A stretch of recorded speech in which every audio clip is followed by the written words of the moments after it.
Nah, aku suka nih. Refreshing. Enak.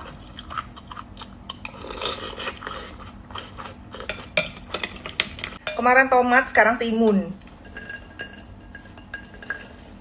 Gula. Diabetes katanya. Jeruk. Ya, aku pakai jeruk songkit karena memang di rumah pas lagi ada jeruk songkit. Kasih garam dikit katanya. Oke, kasih garam dikit. Terakhir es batu.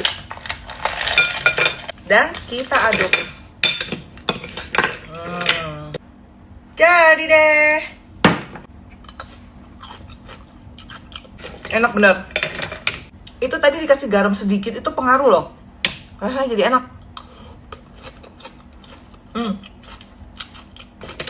Segar, manis, asam, asin. Dia crunchy lagi, kriuk-kriuk. Terus gulanya nih, ada yang masih kers-kers gitu. Jadi teksturnya seru.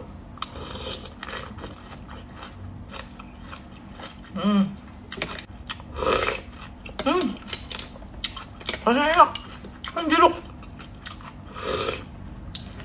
Ini kayaknya bakal sering bikin sih, enak banget guys.